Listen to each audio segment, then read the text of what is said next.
As your kids grow up, there is a lot of pressure to make sure they're hitting developmental milestones. I know Kelly and I, we both have young ones, and it's something we think about constantly, like all the time. Yeah. And I feel like I'm talking about constantly. Yeah. I'm so happy to get into it today with our parent panel. Gregg, Behr from the Gregg Foundation, Brea Schmidt of the Thinking Branch, and welcome to Talk Pittsburgh, Latoya Wilson. Yay. We are so excited to have all three of you today. Great to see you. And pick your brains as seasoned parents who definitely know what they're doing. Yeah. Always. Go with it. Always. Go with it. Exactly. Mature parents. Exactly. So I want to get started with feeling the pressure of your kiddos not meeting these developmental milestones, because from the minute they're born, they are shoved down our throat to make sure that we follow this timeline. How do you feel about the pressure? Brea, we'll start with you. And how did you kind of deal with it when you were in that phase? It's hard. When you first become a parent, you are already questioning yourself all the time. And then there are all of these outside influences that come in, or people who say, well, my little Johnny walked when he was 10 months old and your daughter's 13 months and she's not walking yet. Are you worried about that?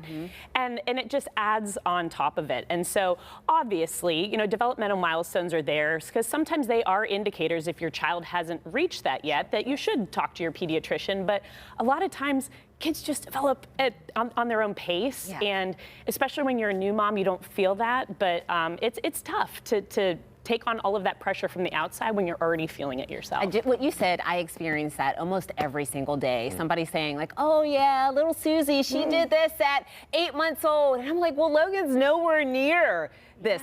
Okay, so we did some research, of course we did. At 18 months, this is all about milestones. At 18 months, babies should be able to point to show you something, scribble, and play with a toy car. At 2 years, they can put two words together, like more milk, eat with a spoon, and run. Okay. Yeah, so all of these again. That's so loose. It's a lot of pressure. What would you say to a new parent, Latoya, who right now is thinking, oh, 18 months, well, we're not to the spoon thing yet. Yes. That milestones are just that, just guidelines. And so you have to really know your child.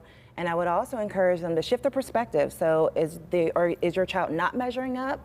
Or are they growing at their own pace and learning at their own pace? Absolutely. And I will say, you as a parent, you feel isolated, you feel alone in all of this, but you're not. There are a lot of parents who are dealing with the same thing, right, Greg? That's right, and your pediatrician is probably your best friend, right? Because as my colleagues have said, these are merely milestones. They're not a checklist, it's typical, right?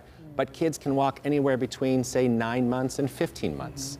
There are things that happen along a continuum, and if you're concerned, a good place to start is with your pediatrician, who might suggest a well visit, might suggest intervention specialist if you need those things. But just know that it's a range, not a timeline. And let's go back to comparison, because that's something that I think about in parenthood and in life. It is the thief of joy constantly. Yes. And Brea, I know you have a take on this. I also love how openly you talk about mental health on your platform. I will say it has very much lessened my own mental health having my son be compared to everyone his age. We now have him in speech therapy. And when I started talking about speech therapy on my own platform, people were like, oh, I never said anything, but my son is also.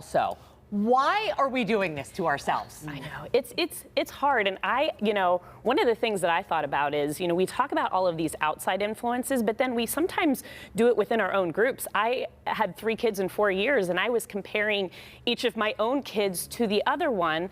And as they get older and they maybe hear me say, well, so-and-so read at this age, and then they start comparing themselves as well. It's hard, so I think one of the things we have to think about is, while we know the outside influences are going to be there, we also have to really make sure that we're being careful, especially with siblings, about making sure that we're not comparing them to each other, and making sure they understand that they get to grow and develop on their own path too. Yeah, and Latoya, I also think that if you do feel like your child needs a speech therapist, there shouldn't be any shame in it, because I don't necessarily think Logan has developmental issues, but I do think sometimes he's falling a little bit behind. So I'm going to hire one and just have like some preventative measures, have her come to the house and work with him. But it's normal. Yeah. And I'm sure you hear from other people who say, well, have you done this? Have you suggested this? And usually those people aren't in your close circle who want to have an opinion about it, especially in the position you are. You're probably hearing from viewers who have different thoughts on on it. And I think to Gregg's point, it's go back to what you know, your pediatrician, the people that are close to you, and focus on that. Easier said than done sometimes in our world. And may I add, and also challenging whether or not